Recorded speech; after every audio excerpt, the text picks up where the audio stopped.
Hey guys, Mason here, and I just had to get out today. So I'm out by myself. It's a beautiful afternoon, the sun is shining, and I just had to get away from the desk for a bit.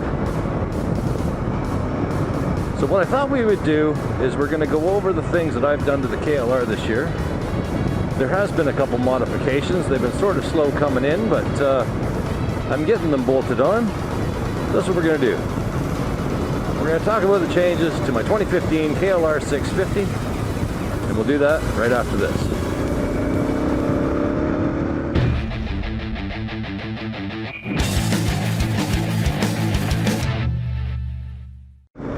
Alright, so as many of you know, this is my 2015 KLR 650.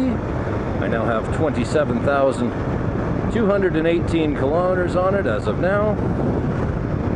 Bought it new in 2015, and I have thoroughly enjoyed modifying it to where it is today, this fantastic dual sport. It's taken me all over Ontario, and it's an absolute pleasure to ride.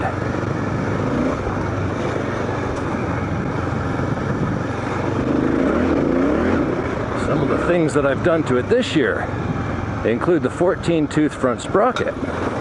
Now the gearing is something that I'm going to continue to play with because there's lots of options, but the 14 front with the 43 rear has just been a pile of fun. Now, one caveat to that is up here I don't have many major highways to run on. So the highways around here are an 80 kilometer an hour limit, which we usually run 100 kilometers an hour.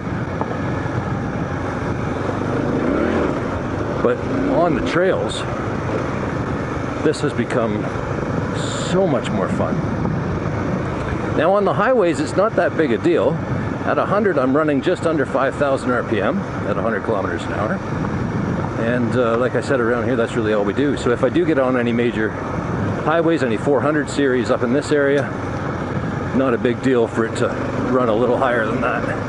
It won't hurt it. So yeah, the 14 tooth. What did I notice? It wasn't as big a change as I expected, for sure. Slight bump in RPM. A very usable second gear is what I would say. First gear on this bike was so tall that you know, when I was following guys through a trail system, I quite often would be stuck in that point, shifting between it feeling like it was kind of revving a bit high in first to kind of lugging in second, or if we were on an open trail, it was between second and third. You know, I kind of was stuck in that shift point. I find with this, I tend to match the other bikes a little bit better.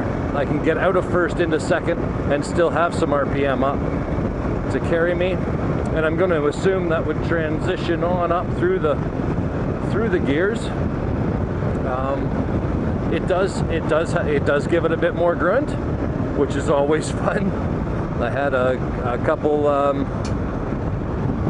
stoplight goes there the other day, and Shooter Tech was like, "Boy, your front end's getting a bit light there," and that's always fun. Nothing crazy, but it has made a difference. And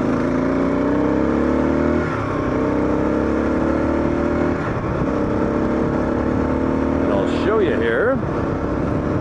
Get over to the old trip. So let's get it up to 100. I'll show you the RPM. Yes, I did just pull for a 6 there. That's the one thing I've noticed, is that you thought 5 speeds was bad when you had the taller gearing. Now you really hunt for 6. Anyway, I'm not paying attention. Okay. There's, you know, a little over 100 kilometers an hour, and as you can see, the tack is just below 5,000 RPM. So I'm going to call that 4,900. And this is all I run around here. You know, when I'm not on a trail, I'm running 100. 4,900 RPM, not that big a deal. I haven't noticed much difference in my fuel mileage yet. But I will keep you guys updated as I carry on here. I haven't got any great readings lately. I've been filling the bike a little bit at home because the gas stations have been so busy around here. So I'm not getting my true mileage collected anymore, but I will work on that. And certainly as we head off on the trip in August, if I can find any campgrounds to stay at that'll allow tents that aren't booked,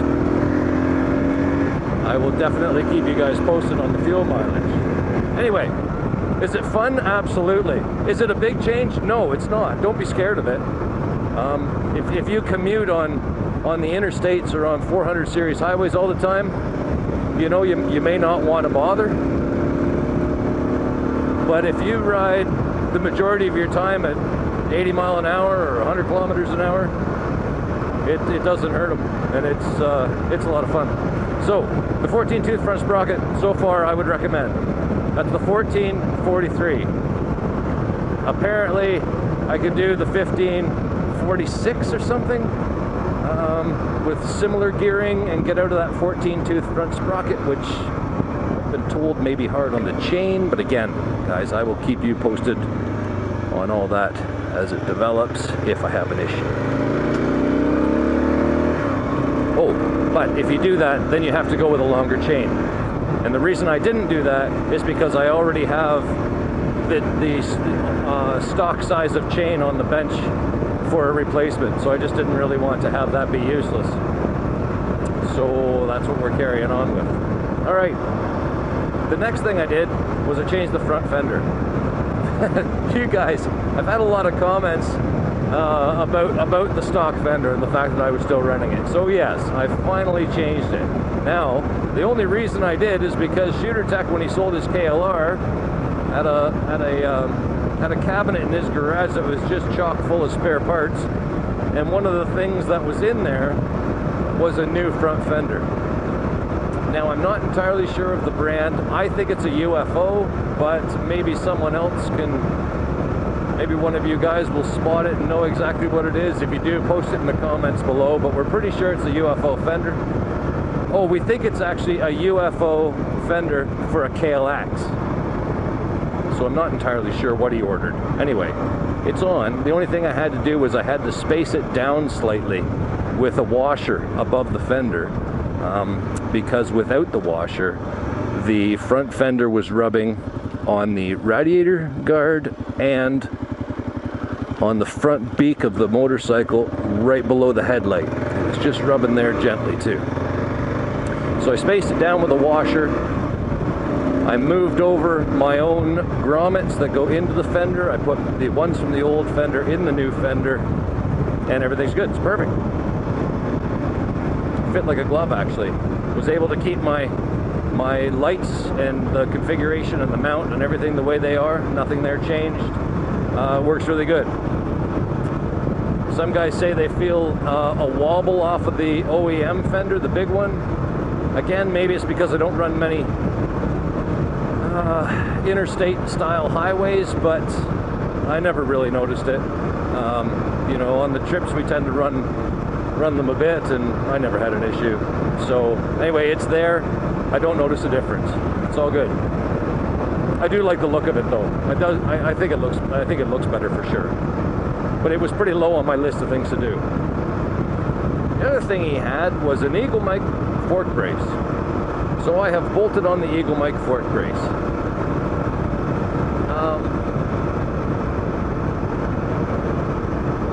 I don't know what to say. I don't notice it. I've had the opportunity since it's been on to ride some trails, ride some highway.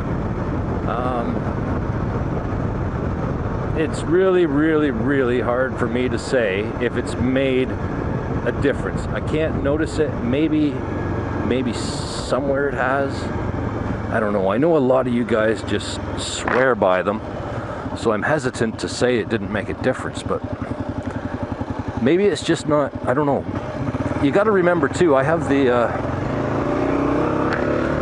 full Cogent suspension on this bike, and you know, I think that gives my front suspension works. Let's just put it that way, and it works really well. And I wonder if Eagle Mike fork brace was more noticeable on an OEM suspension, maybe? Don't know, I'm guessing.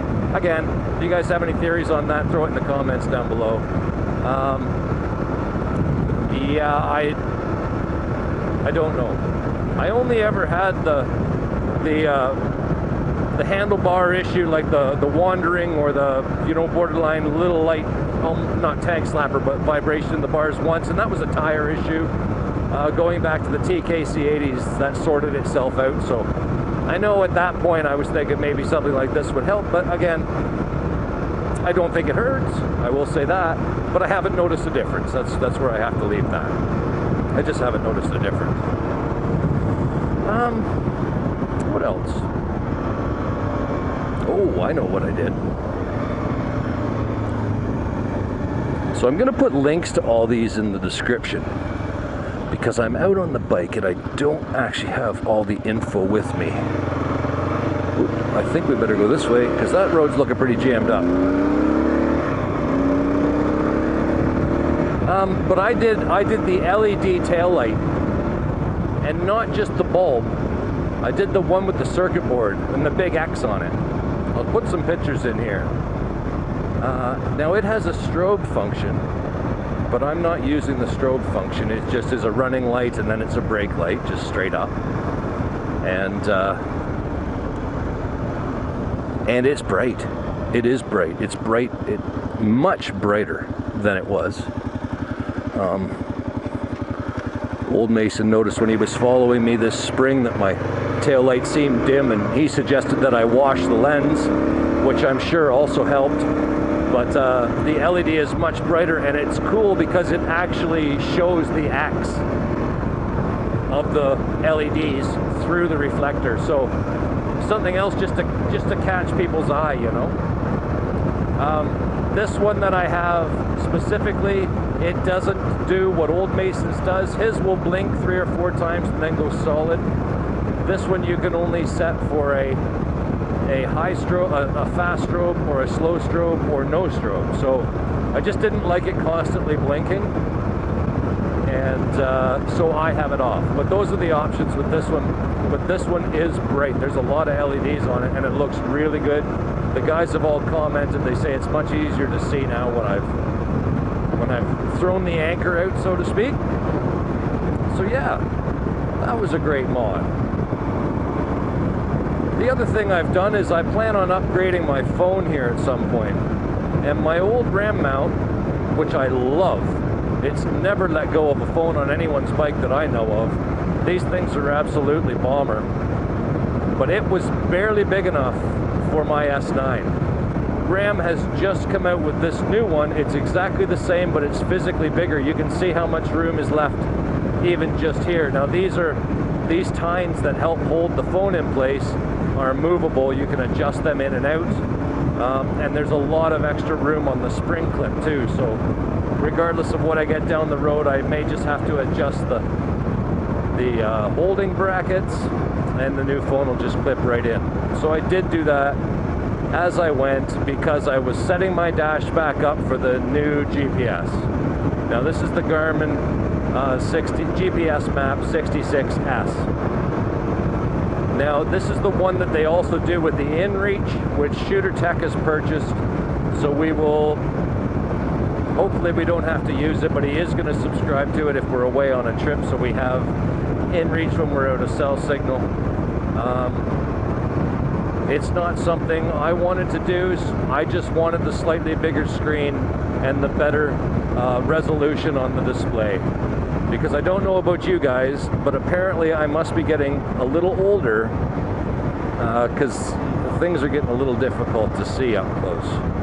So I did find on my old GPS map 64 that when I was trying to read a road name or a highway name, it just, when we were moving and the wind's shaking you a little bit, I couldn't make it out, and I was just starting to struggle. It was actually starting to really piss me off.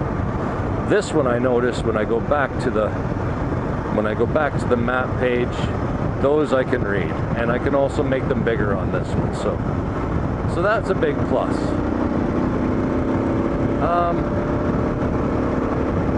Now I think if you have the 64S, it would be a really tough call on whether you make that upgrade, because like I said, it's only a ½ inch bigger screen. The resolution's better, but there isn't a lot of difference. I do like the feel of the buttons a little bit better on this one.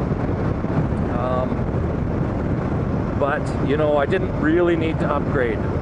What I did though was, Benham was looking for a GPS, and so he offered to buy the 64S off me, and that helped. So that money went towards this new one, and it allows me to check it out and see if I can tell the difference between them. This one does have the ability to hold a good sized memory card. Unfortunately, I have the Backroads map book in it, so that restricts me to an 8 GB card or a 16 GB card if I had purchased that off of them, when the actual device is capable of up to a 32 GB card. So running the Backroad map books does hurt me on how much stuff I'm allowed to put in, but it's got a fair bit of internal storage too, so I'm not lacking at the moment. Lots of room for everything. It's all good. Now, that covers pretty much everything that's major, I believe. The only other little parts that I've had to put on was I did lose a front headlight this year, and I had to change that bulb. I put in one of the Philips H7s. It seems to be working really nice. I still haven't gone to the LED yet, but that's another thing for down the road. And it got an oil change. It got a clean air filter.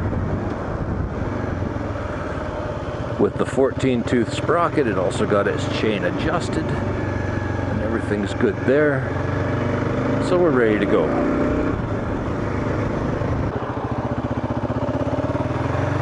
So you know these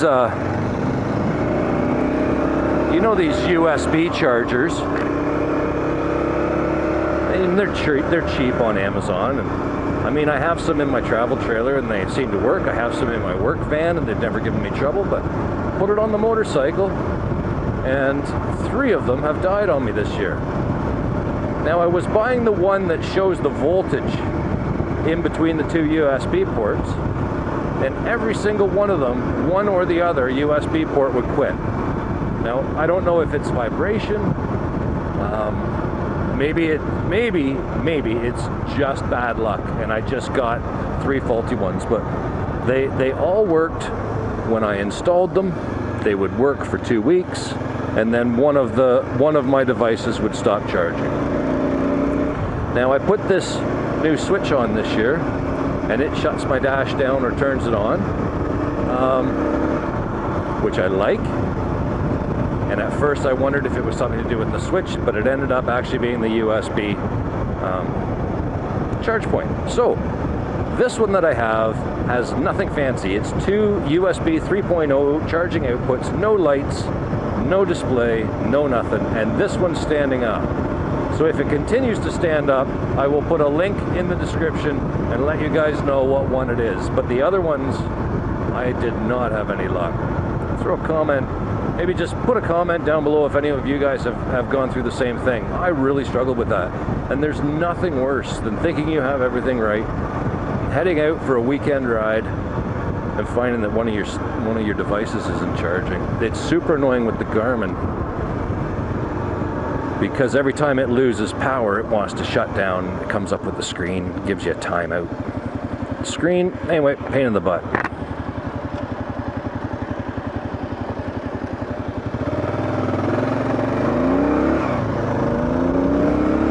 It's a bit confusing there, isn't it?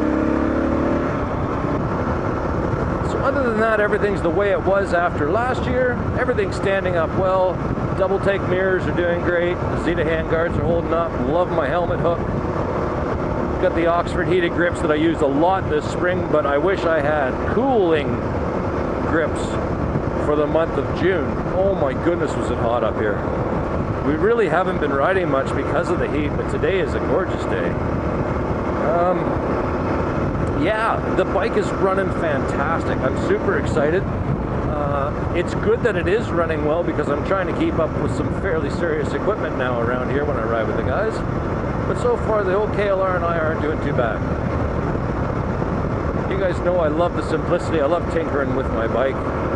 And the KLR is a motorcycle that just lends itself to being tinkered with. You can go out to the shop and try something new. It's not that big a deal. Like the front sprocket, for example. Throw the 14 on, throw the 15 on, throw the 16 on. It takes you all of 20 minutes to change it. Not a big deal. Yeah. So don't worry, guys. I'm still loving it.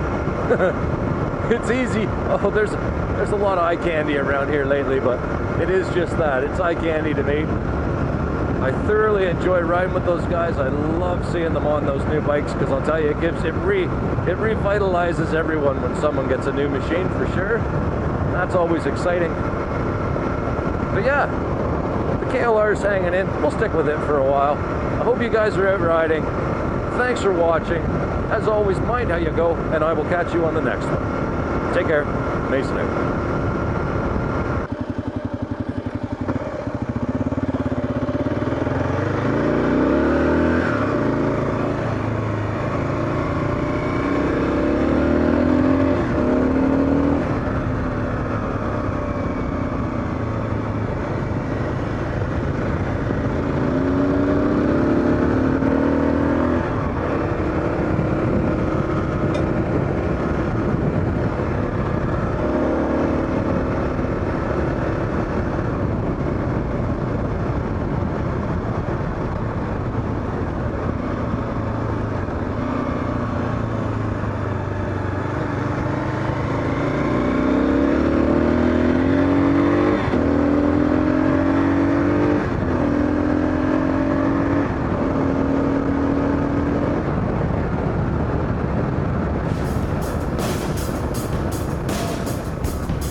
Hey guys, if you liked that video, hit the thumbs up button for us. It goes a long way towards helping out the channel. And if you're new here, hit that subscribe button in the upper corner for new videos every Sunday. Be glad to have you along for the ride.